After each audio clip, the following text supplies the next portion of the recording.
सोचिए, हमारी ही दुनिया के अंदर एक और दुनिया है, अणु जगत की दुनिया।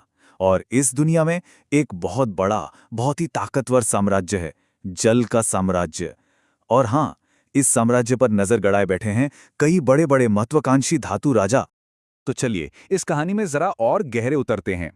इस कहानी के बिल्कुल सेंटर में है जल का राज्य और इसकी शासक है रानी हाइड्रोजन।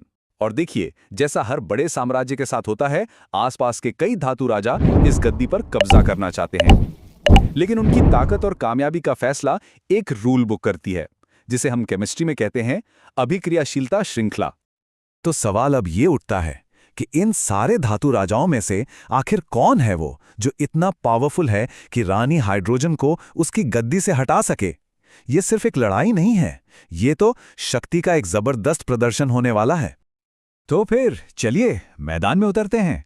सबसे पहले मिलते हैं सबसे ताकतवर राजाओं से, सोडियम और पोटेशियम। ये समझ लीजिए कि इस कहानी के असली हैवीवेट चैंपियंस यही हैं। देखिए, इन राजाओं की ताकत का कोई मुकाबला ही नहीं है। उन्हें किसी खास मौके या किसी स्पेशल हथियार की जरूरत नहीं पड़ती। ये जल साम्राज्य पर हमला करने के लिए इंतजार नहीं करते। जैसे ही ये ठंडे पानी के कांटेक्ट में आते हैं ना, बस तुरंत और बहुत ही हिंसक तरीके से हमला बोल देते हैं। और जब ये हमला होता है तो नतीजा सच में विस्फोटक होता है। रानी हाइड्रोजन को एक पल में उसकी गद्दी से हटा दिया जाता है और इस टक्कर में इतनी ज्यादा गर्मी निकलती है कि जो हाइड्रोजन गैस बाहर आती है उसमें आग लग जाती है। अब इसे कहते हैं असली पावर। अच्छा, पर हर राजा सिर्फ ब्रूट फोर्स मतलब सिर्फ ताकत का इस्तेमाल नहीं करता। कुछ राजा बड़े स्ट्रेटेजिक होते हैं, अपनी रणनीति बनाते हैं। तो चलिए मिलते हैं ऐसे ही मीडियम पावर वाले राजाओं से, कैल्शियम और मैग्नीशियम। इनकी स्ट्रैटेजी इस टेबल में बिल्कुल साफ साफ दिख रही है। देखिए, राजा कैल्शियम ठंडे पानी से तो लड़ लेता है, पर उसकी लड़ाई थोड़ी शांत होती है, मतलब कोई आग वाग नहीं लगती।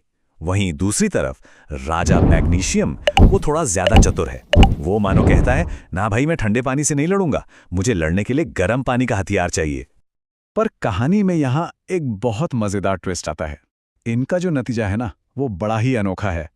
होता यह है कि जब ये राजा हाइड्रोजन को हटाते हैं तो हाइड्रोजन गैस की जो बबल्स निकलते हैं वो इनकी सतह पर चिपक जाते हैं और नतीजा, ये राजा लड़ाई के बीच में ही पानी पर तैरने लगते हैं।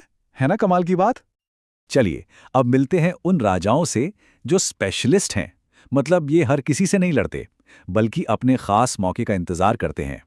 ये हैं एल्यूमिनियम, जिंक और आयरन। और इनकी खासियत, ये सिर्फ और सिर्फ भाप से लड़ते हैं। इनकी स्ट्रैटेजी तो और भी सीधी सादी है। ठंडे पानी के सामने कुछ नहीं करते, गर्म पानी बिल्कुल नहीं।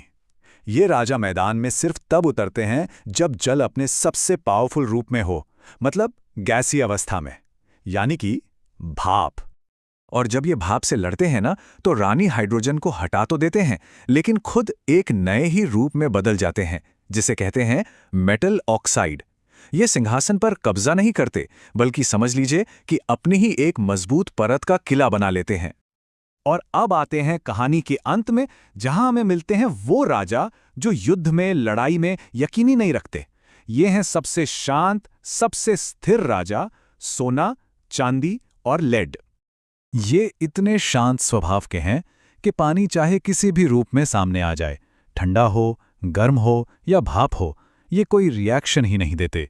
रानी हाइड्रोजन का सिंहासन इनसे तो भाई पूरी तरह से सुरक्षित है। ये सत्ता की इस रेस में है ही नहीं।